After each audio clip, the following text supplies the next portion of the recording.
안녕하세요, 런업TV 송PD입니다. 오늘 여러분께 리뷰해드릴 러닝화는 바로 나이키의 페가수스 42입니다.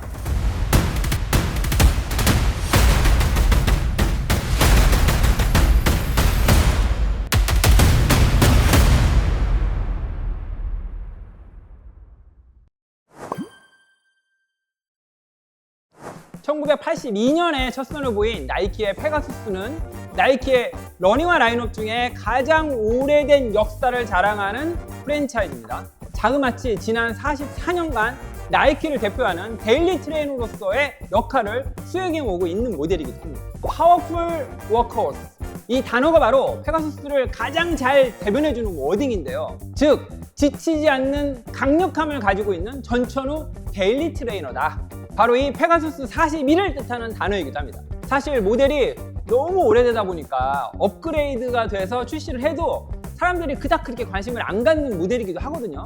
그런데 얼마 전 4월 2일에 나이키에서 바로 이 페가수스 42의 론칭 이벤트를 진행을 했고요. 론칭 이벤트에 저희 런업TV도 초대를 해주셔서 제가 직접 론칭 이벤트에 참여를 해서 새롭게 출시된 페가수스 42의 디테일들, 어떠한 점들이 달라졌는지를 자세하게 설명 듣고 또 영상에도 담아왔습니다. 페가수스 42 론칭 이벤트에서 제 눈으로 직접 보고 손으로 만져봤던 바로 그 제품의 느낌을 그대로 살려서 페가수스 42에 대해서 자세하게 알아보도록 하겠습니다.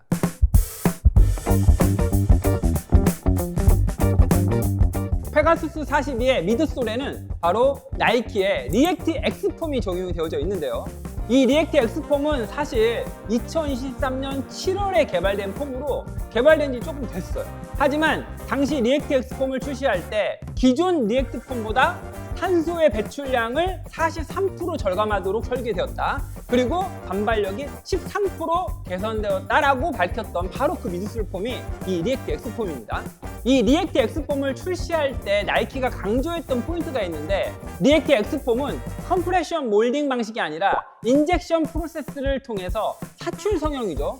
탄소의 배출량을 줄이면서도 더 높은 에너지 리턴을 가질 수 있게 됐다라고 당시에 나이키가 이제 밝혔던 바로 그 공법이 적용된 게 리액트 X폼입니다. 소재는 서모플라스틱 엘라스토머라고 하는 TPE 소재가 적용된 걸로 알려져 있고요. 이 TPE 소재는 전통적인 EVA 소재보다 탄성과 내구성이 뛰어난 걸로 알려져 있는 바로 그 소재입니다. 그러니까 나이키는 페가수스 같은 워크호스 수백 킬로미터를 달려도 견뎌낼 수 있어야 하는 그러한 데일리 트레이너에는 TPE 소재가 적합하다고 판단한 거죠. 그래서 페가수스 42에도 전작과 동일한 TPE 기반의 리액트 X폼이 적용되어져 있습니다.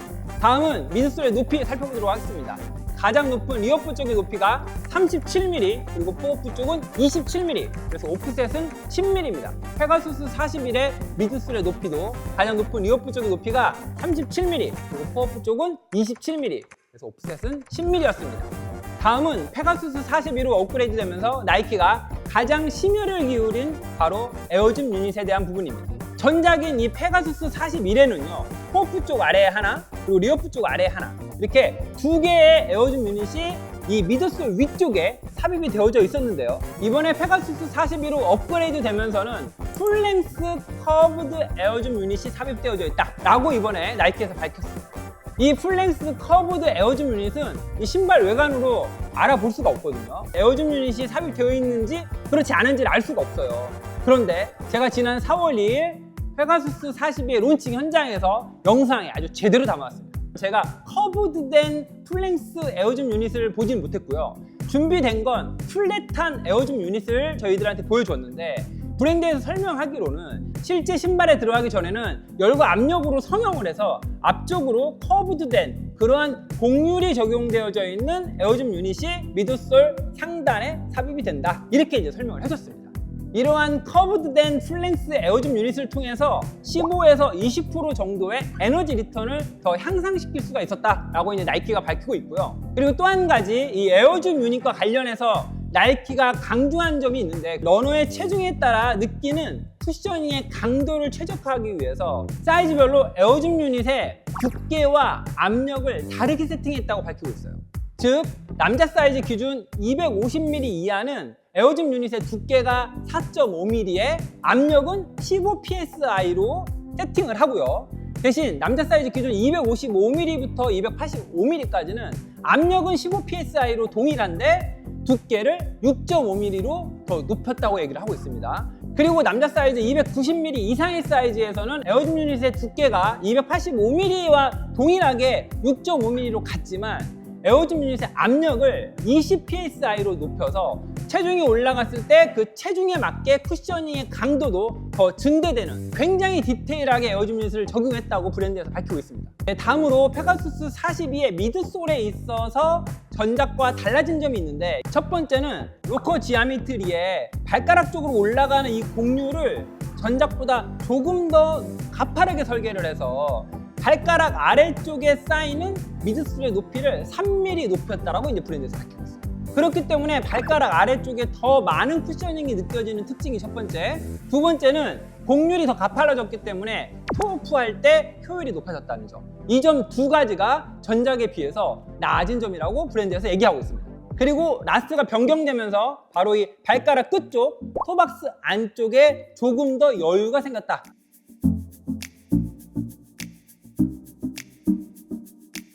이번 페가수스 42에는 더블 레이어드 엔지니어드 메쉬가 적용되어져 있다고 이제 나이키에서 밝히고 있고요. 더 부드러우면서도 통기성을 개선했다. 특히 페가수스 42에는 멀티 존드 어퍼라고 해서 발에서 발생하는 열의 분포에 따라서 더욱더 통기성을 높게 하기 위한 이중 메쉬 구조가 적용이 되어져 있습니다. 이를 통해서 발은 편안하게 잡아주면서도 통기성이 굉장히 좋은 그러한 어퍼의 특징을 갖고 있다고 브랜드에서 설명을 하고 있어요. 그리고 락다운에 있어서 가장 중요한 포인트죠. 바로 이 발목의 카라 부분과 힐 카운트 안쪽에 들어가 있는 패딩. 제가 행사장에서 아주 유심히 봤는데요. 이 발목의 카라 부분과 힐 카운트 안쪽에는 굉장히 두툼한 패딩이 아주 적당한 양만큼이 들어가 있습니다.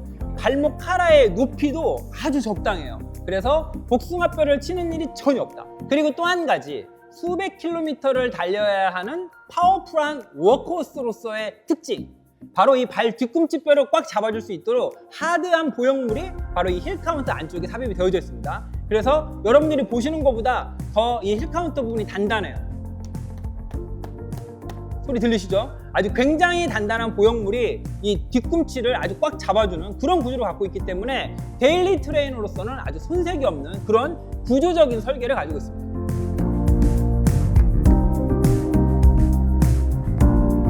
이 페가수스 42의 설포의 소재는 더블 레이어드 엔지니어드 메쉬 소재가 적용이 되어져 있어요. 어퍼의 소재와 거의 동일한 그 정도의 두께감과 통기성을 가지고 있는 그런 소재가 설포에 적용이 되어져 있고요. 짠! 이 페가수스 41의 설포의 고정 방식이 내측과 외측에서 설포를 어퍼와 고정시켜주는 별도의 메쉬 원단이 이렇게 잡아주고 있습니다. 그리고 이 발등 쪽까지도 덮어서 한꺼번에 잡아주고 있는 그런 구조를 갖고 있습니다. 그런데 오늘 여러분께 리뷰해드리고 있는 이 페가수스 42는 이렇게 내측과 외측에서 설포를 고정하는 방식은 그대로고요. 이 설포를 내측과 외측에서 고정해주는 이 메쉬 원단이 발등 쪽까지도 연결되어 있다는 이런 구조는 전작과 동일하다. 그리고 이 페가수스 42의 설포의 두께나 구조는 전작인 페가수스 41과 거의 동일할 정도로 이렇게 두터운 그러한 두께감을 갖고 있는 설포가 적용이 되어져 있습니다.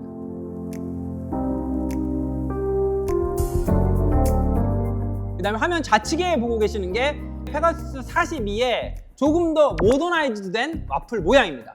그래서 전작인 페가수스 41의 아웃솔을 살펴보면 조금은 투박한 사각형 모양의 와플 러버가 코어프 쪽과 중족부 쪽 그리고 리어프 쪽까지를 거의 대부분의 면적을 덮고 있다는 걸 우리가 발견할 수가 있는데요. 이번에 페가수스 42로 업그레이드가 되면서 아웃솔의 디자인과 구조가 변경이 됐어요. 그래서 이 페가수스 42의 코어프 쪽에 적용된 아웃솔의 디자인을 살펴보면 기존의 투박한 형태의 사각형 구조에서 벗어나서 지면과의 접지 면적을 최적화한 새로운 그러한 기하학적 구조가 적용이 됐다는 걸 우리가 발견할 수가 있습니다. 일반적인 보도블럭이나 아스팔트 같은 길에서도 아주 뛰어난 접지력을 발휘할 수 있도록 설계가 됐고요. 그 다음에 빗길에서도 더 미끄러지지 않는 그러한 접지력을 갖고 있다라고 이제 나이키에서 밝히고 있습니다. 그리고 아웃솔의 소재는 하이 어브레이즌 러버, 그러니까 내마모성 고무 소재를 적용했다라고 밝히고 있고요. 마찰이 잦은 바로 이 코어풋과 리어풋 쪽 둘레에 적용이 되어 있기 때문에 수백 킬로미터 이상의 반복적인 러닝에도 쉽게 마모되지 않는 그러한 구조를 가질 수 있도록 이렇게 설계가 되어 있습니다. 달릴 때 구부러지는 동작을 더 유연하게 하기 위해서 구부러지는 부분에 이러한 플렉스 그루브라고 하는 가로 방향의 홈이 파져 있는 게 특징입니다. 이 전작인 페가수스 41의 아웃솔을 보시면 그러한 가로 방향 홈이 없죠. 이에 반해서 이렇게 가로 방향으로 플렉스 그루브라고 하는 이런 가로 방향 홈이 있음으로 해서 발의 움직임에 따라 이렇게 자연스럽게 구부러질 수 있도록 유연하게 설계가 되어 있다. 지금까지 리뷰해드린 모든 기능이 담긴 페가수스 42의 중량은 260 사이즈 기준으로 272g입니다. 전작인 페가수스 41이 260 사이즈 기준으로 268g이었으니까 이번에 페가수스 42로 업그레이드가 되면서 중량은 4g이 늘어났다.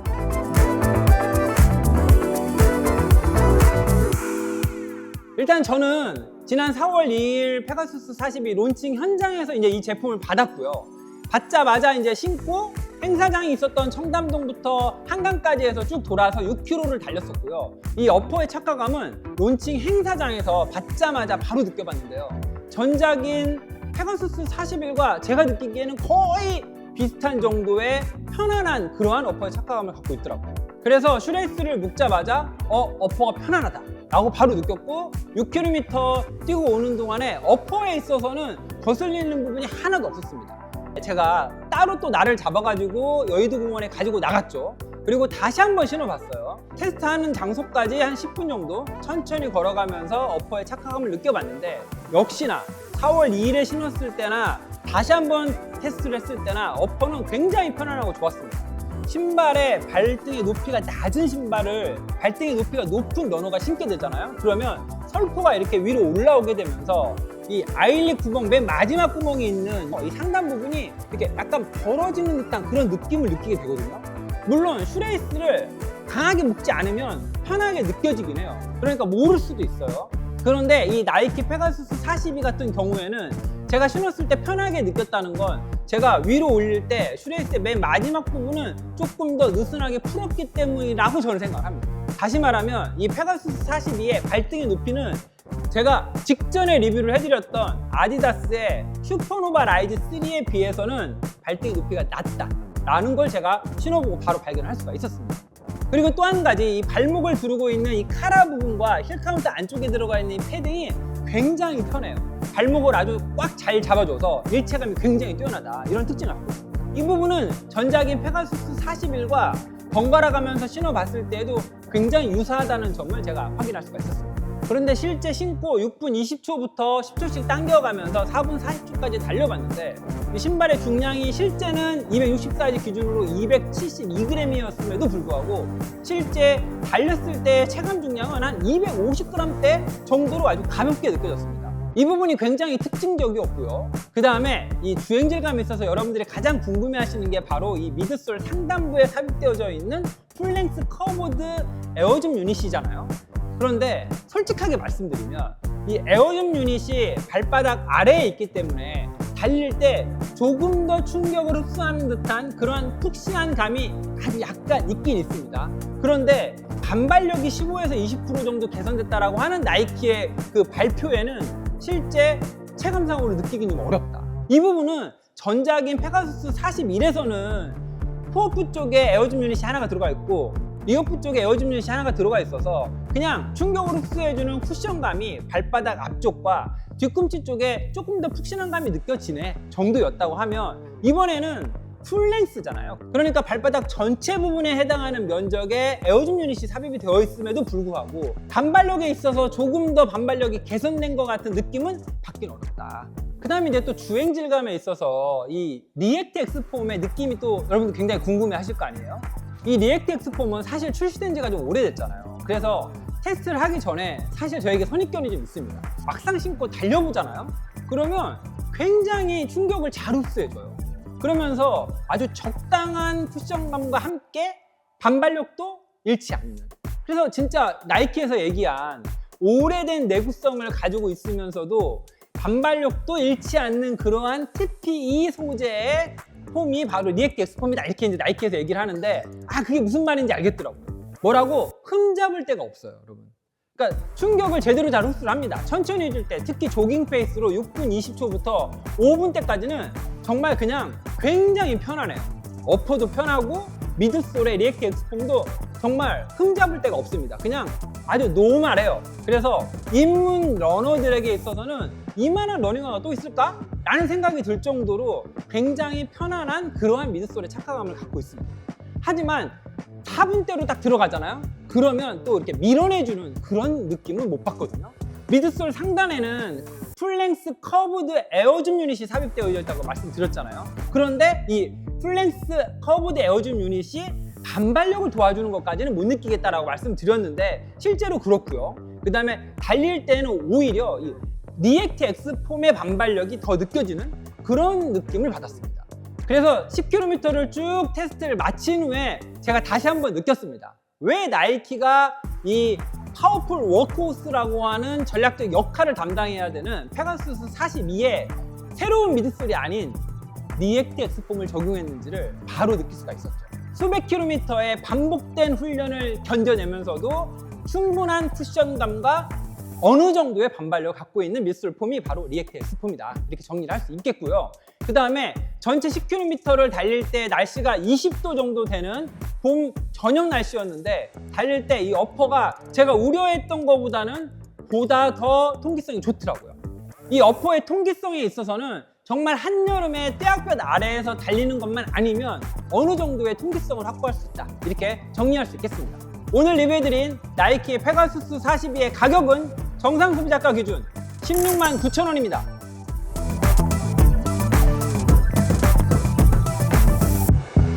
오늘 제가 가져온 페가수스 42의 경쟁 모델은 바로 직전에 제가 리뷰해드렸던 아디다스의 슈퍼노바 라이즈 3입니다.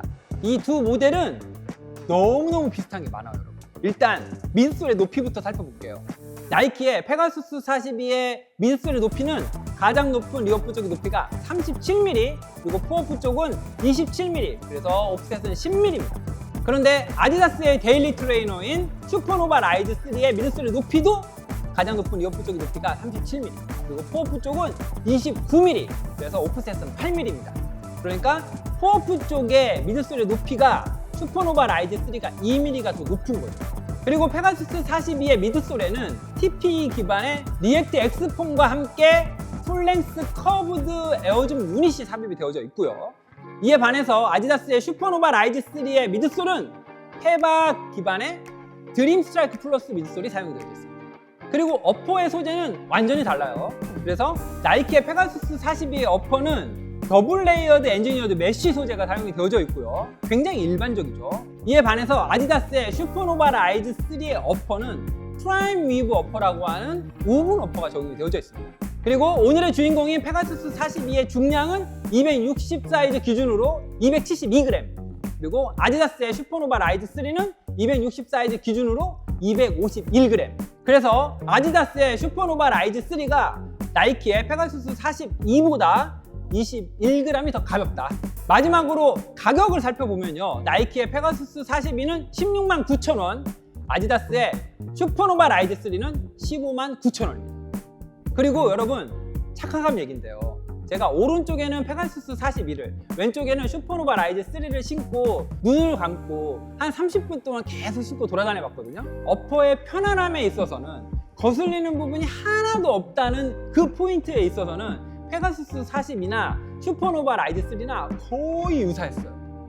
마치 동일한 신발을 신고 있는 것 같은 착각이 들 정도로 페가수스 42의 어퍼도 편하고 슈퍼노바 라이즈 3의 어퍼도 너무너무 편하고 좋았습니다.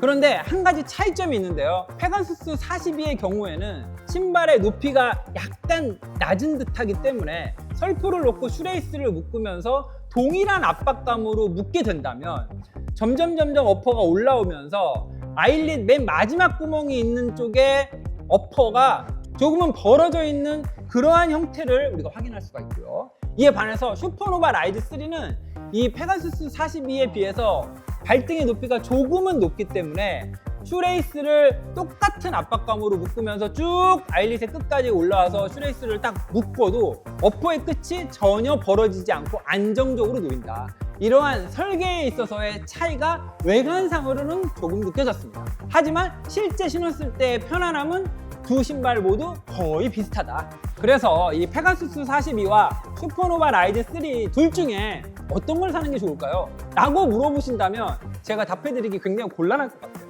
왜냐하면 딱 신었을 때 뭔가 흠잡을 거리가 있으면 제가 그 부분을 말씀드리면서 페가수스 42를 사세요 또는 슈퍼노바 라이드 3가 더 좋을 것 같습니다 라고 말씀을 드릴 텐데 실제 신었을 때 기능적인 부분에 있어서는 어퍼에 있어서의 착화감이 굉장히 유사하고요. 이 페바 기반의 드림스트라이크 플러스의 그 느낌과 리액트 엑스폼 플러스 풀랭스 커브드 에어줌 유닛의 조합이 주는 그 느낌이 또 되게 비슷해요. 그렇기 때문에 결국 결정은 여러분들이 하셔야 될 것 같고요. 대신 가격 차이가 10,000원이 납니다. 지금까지 전달해드린 정보를 종합해서 올바른 구매 결정하시면 좋을 것 같습니다.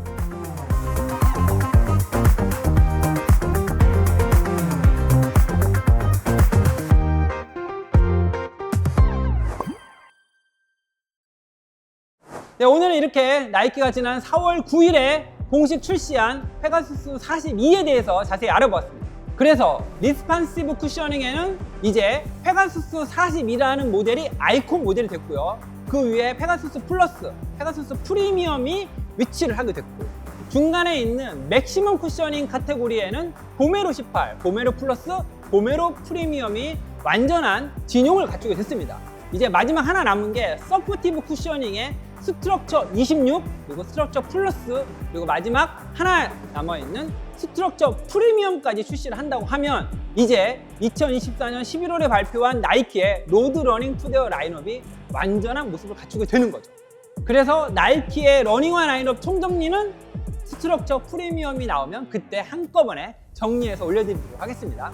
요즘 날씨도 너무 달리기에 좋은 날씨가 됐죠. 그래서 러닝을 새롭게 시작하시는 입문 러너분들이 엄청 많은 걸로 알고 있습니다. 입문 러너분들에게 보내드릴 수 있는 러닝화 제가 직전에 리뷰해드렸던 아디다스의 슈퍼노바 라이즈 3 그리고 오늘 여러분께 리뷰해드리는 이 나이키의 페가수스 42 영상 보시고 두 제품 비교하셔가지고 합리적인 구매 결정 하시길 바라겠습니다. 그럼 저는 다음 주에 더 재미있는 러닝화를 가지고 찾아뵙도록 하겠습니다. 런업 유어 라이프!